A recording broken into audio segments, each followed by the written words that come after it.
برای بهتر نمودن شرایط خدمترسانی طبی و حفظ سالمی جامعیت در جماعت دهاتی تردیف ноҳияи میر سعید علی حمادانی با ابتکار مقامات اجرایی محلی و حکومت دولتی از جانب صاحبکار محمد میرزایف بمورخانه دهاتی مذکور پورا از تعمیر اساسی برآورده شد.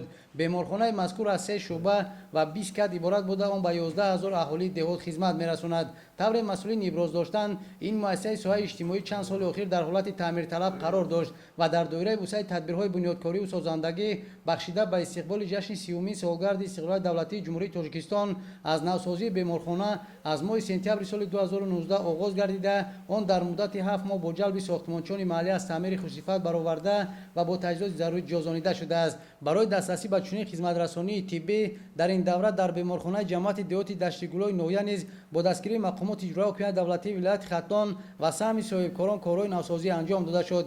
در بمورخانه مرکزی و ساختار کمک اولیه طبی و سانیتری ноҳия نیز در دایره ادامه این کارهای سازندگی برای تشخیص و معالجه و پیشگیری از خروج بیماری‌های سیروتی از جمله معالجه شخصان گمانبر و بیماری التهاب شش و ویروس نو کووید 19 شرایط ضروری فراهم آورده شده است. در بیمارخانه مرکزی ноҳияи ҳамадонӣ شماره گمانبر و التهاب شش 54 نفر بستری شدند.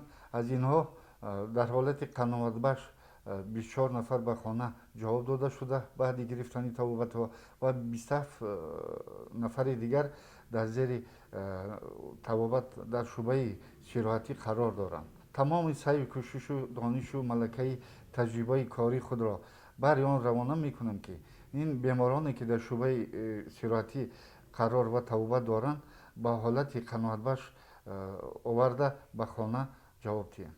در ساختار بیمارخانه مرکزی ноҳия عین زمان 250 کد برای بستری کنونی شخصان گمانبر و بیماری التهاب شش و ویروس نو کووید 19 آماده شده است. از طرف حکومت جمهوری تاجیکستان صاحبکاران مقامات اجرایی حکومت دولتی و شخصان سخاوتپیشه مؤسسه‌های ساحه با مواد دارویی تامین گردیده به طبیبان باشد کمک‌های مادی رسانیده می شود. در قطار 24 نفر شخصان از بیمارخانه مرکزی و طبابت آمبولاتوری یعنی منزل زیستشان رخصت شده ساکن جماعت شهرک مسکو نگینما قند و امروز وضع سلامتی خیش را خوب ارزیابی کرده از آن خوشنودی می نماید که حکومت جمهوری تاجیکستان پیوسته نسبت به حفظ سالمی جامعه غمخوری زیاد ظاهر میکند. دوام 10 روز بود که من در بیمارخانه مرکزی بستری بودم. سلامتی هم نه اونقدر خوب بود. طبیبا به نهایت دستگیری خوب کردن، نگاه و بینی نقص کردن.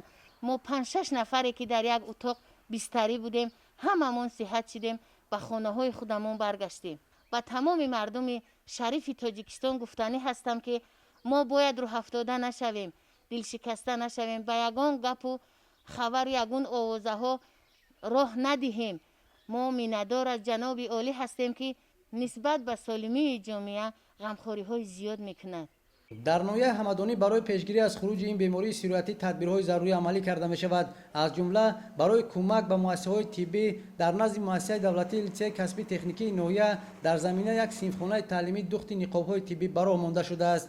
در زمینه صنفخانه دوزندگی مؤسسه دولتی تعلیمی لیسه کسبی تکنیکی ноҳияи میر سعید علی حمادانی دوختن نقاب‌های طبی برآمده شده است که در این سبب خوانندگان و آموزگاران مؤسسه جلب کرده شده.